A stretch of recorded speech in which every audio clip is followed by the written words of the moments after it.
Hello everyone, welcome back to my channel জেসিবেল। আজকে আমি চলেছি তোমাদের সামনে আরেকটি নতুন পজিশন নিয়ে। পজিশনটি হোয়াইট টু প্লে। তোমরা আগে অ্যান্সারটি ভেবে নিও, তারপর আমার অ্যান্সারের সাথে মিলিয়ে নিও। ওকে, তো হোয়াইট টু প্লে আমরা এখানে প্রথমেই দেখবো চেক ক্যাপচার থ্রেড। তো চেক 96 চেকই আছে, বাট এটাতে আমরা দেখতে পাচ্ছি যে পন ইন্টু নাইট হয়ে যাচ্ছে, তো খুব একটা লাভ হচ্ছে না। আচ্ছা, নেক্সট আমরা দেখবো ক্যাপচার। ক্যাপচার এই পজিশনে একটাই আছে, রুক ইন্টু নাইট। এবার তোমাদের মনে হবে যে রুকের পয়েন্ট 5 আর নাইটের পয়েন্ট 3, মানে 3 বা 3.5।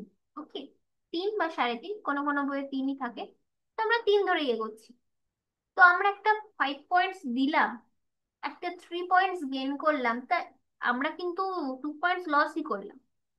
তো দেখে মনে হবে তোর এটা তো তো আমাদের এক্সচেঞ্জ ডাউন হয়ে যাচ্ছে, তাই না? কিন্তু তোমরা যদি আরেকটু ডিটেলে গিয়ে ভাবো তাহলে দেখবে যে পন ইন্টু রুট তো করতেই হবে, নইলে আমরা পিসাব থাকবো। এখন হোয়াইট টু প্লে এবং একটা বিউটিফুল ফর্ক আছে এখানে, নাইট 8 6। কিং আর বিশপ একসাথে ফর্ক হচ্ছে। ওকে, তো কিং সরবে, নাইট ইন্টু বিশপ। এবং আমরা জানি যে মাইনর পিস হচ্ছে বিশপ আর নাইটকে বলা হয়, আর মেজর পিস রুক আর কুইনকে বলা হয়।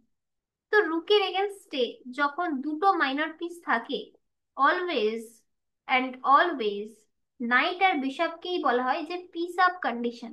তার মানে হোয়াইটের কাছে দুটো পিস আছে, ব্ল্যাকের কাছে একটা রুক আছে, তো এটাকে বলা হয় white is a piece up. But এরও অনেক মানে এরও অনেক হাই লেভেলের অনেক কিছু আছে যেটা আমরা পরে ডিসকাস করব। তো আপাতত আমরা বলতে পারি white is a piece up. Okay, এবং হোয়াইট ইজ উইনিং। তো এটা কিভাবে সম্ভব হলো? রুক into F6, pawn into F6, knight H6 check, king সরলো and knight into G4। Okay, এটাই ছিল এই পজিশনের উত্তর। দেখা হচ্ছে পরের ভিডিওতে। Till then, by.